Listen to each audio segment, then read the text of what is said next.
So when I'm watching TV on my smartphone, I obviously want a big bright screen, high picture resolution, and a decent frame rate.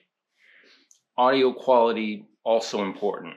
Today I'm going to tell you about my experience of test driving the NUU B30 Pro 5G. This phone hit the market in 2024 and has been my daily driver for a month. I've been using this phone to watch TV pretty much every day, at least for an hour or so. Instead of taking you through the typical paces of a smartphone review, I'm approaching this new series on smartphones in a very different light. Smartphones have essentially become our new portable TVs. Almost everywhere you go, you can see someone watching a video, whether it's on YouTube or Netflix. What struck me about using the B30 Pro for watching video was that I was coming from a mid-priced Android smartphone. And even though that phone had excellent specs, I didn't really notice much of a difference between using that phone for watching video and using this one with just a minor exception or two. This phone has a 6.7-inch AMOLED display with 120 hertz refresh rate. It's big, it's bright, and it works really well for most indoor environments, including this very bright sunlit room that I'm in. It has a curved display at the sides and very thin bezels at the top and bottom, so it's really maxing out the screen real estate for streaming video. Honestly, if you didn't know what this phone was, you might mistake it for a more expensive flagship phone. And by the way, before we dive into the phone's streaming chops, I do want to let you know, in the interest of full disclosure, that NUU sent me this phone for this new series of reviews that I'm doing, but everything you're about to hear comes from my own hands-on experience. If you do use an affiliate link listed below for any product or service, I will receive a small commission at no cost to you, and that helps me with my work in year-round testing, and I appreciate it. Okay, let's talk about the display. This display is made with a glass called Dragontrail. If you haven't heard about Dragontrail, it's a competing material to Corning's Gorilla Glass, which is what you see on most flagship smartphones. In the US market, we saw Dragontrail make what I would consider its debut on the Pixel 3a. Dragontrail has really been sort of the less expensive go-to for budget smartphones. It has a really nice finish to it, and so far it's been very durable. So this is an AMOLED screen, and the thing that's really great about AMOLED is that it can turn on and off individual pixels to display true blacks. That means you get a high contrast picture in rich color reproduction. And when you put that together with its full HD plus resolution, you're getting a really dense looking picture. It's sharp, it's clear. I didn't feel like I was missing out on the more expensive smartphone that I was using for the last few years.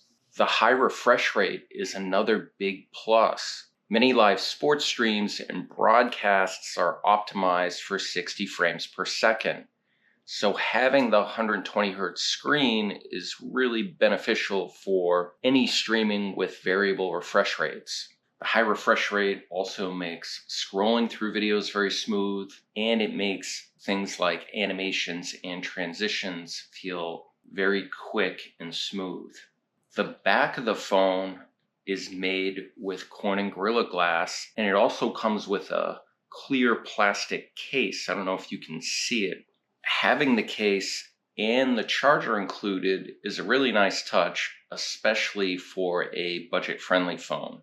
I've used this phone outdoors, and it's bright enough for outdoor use, but keep in mind, I'm reviewing this phone in the middle of winter, so it's not always the sunniest days of outside like today. Another thing, and this is very minor, since the glass is curved, sometimes just picking up the phone might activate the display. It's really a minor issue for me because most of the time when I'm picking up the phone, I want to look at it anyway. But it's a small thing I noticed that I thought was worth mentioning.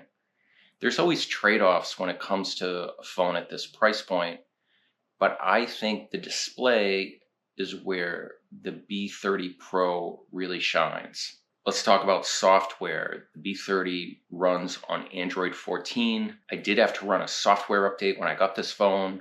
Android 14 came with a number of improvements, including being able to personalize your lock screen, and it can give you some insights into your battery use that you didn't have before.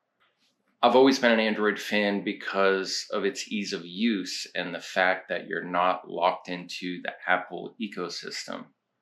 I like having access to the Google Play Store, especially since there is some overlap between my Google related streaming devices and this phone. And yes, that also includes my Google TV app, which can pull double duty as a virtual remote control for my smart TVs, streaming devices, and projectors that are running on Android TV or Google TV. The processing power for the new B30 Pro is very solid. It has a MediaTek Dimensity processor with an octa-core CPU. Just to kind of give you some context, the GPU in this phone is not a far cry from what you see in streaming devices like the Amazon Fire TV Stick 4K Max. You know, we don't really talk about this with smartphones too much, but processing power, including the GPU, it really has to keep up with TV related technology given how much we are watching video on our smartphones. So even in the budget smartphone space, this is something that developers really have to think about. As far as what I was using for streaming apps, I watched a few programs on Disney Plus. I tried out Netflix, but honestly, I also use my HD home run to watch a lot of broadcast channels across my Wi-Fi network. The phone supports Wi-Fi 6, so if you have a Wi-Fi 6 router and compatible hardware like this phone, that really helps ensure you get a smooth streaming experience without any lag or having your picture freeze up. This phone has a big but non-removable battery. The fast charging supports 30 watts of wired charging. The device comes with a fast charging adapter in the package. I've honestly spent an embarrassing number of hours using this phone to stream video, and I can tell you that you will not be able to wear this battery out in a day. In fact, there was one night where I forgot to plug it in, and I thought I plugged it in, and still the next day, I still had about 40% of my battery life. And I went through my whole day again without plugging in. And even with that limited battery life, it didn't restrict anything that I typically do, and it worked just fine. Cameras are always important with phones, so let's cover that. On the back, it has a 108 megapixel camera and an ultra wide camera for capturing wide shots like landscapes and group photos. I think the camera is where you will recognize the more budget aspect of this phone. The hardware might be very good, but the software and the processing just doesn't really measure up to the types of photographs that you can get from a higher priced Samsung, Google Pixel, or iPhone. If you're regularly taking pictures of people or settings that are relatively still, you can still end up with some really excellent photographs. There are a couple of HDR settings and other features that were interesting on this phone that you could manually adjust. I thought the manual adjustment for brightness was pretty interesting, and I've never had that before on a phone. If you're someone with a little bit of photography experience, I think you can get more out of this camera. But if you're looking for a less expensive phone, you could definitely make something like this work pretty well for you. So my overall takeaway with using the new B30 Pro 5G is that it's a really great value for the price. I don't really feel like I'm sacrificing much, and the display gives me a really great picture for streaming TV, Netflix, or watching YouTube. it's kind of exciting to see these companies like NUU make phones with pretty great displays. The sound quality on this was very good. At times it felt maybe a little tinny here or there, but I was very pleased with the speakers, and it worked great with my wireless headphones.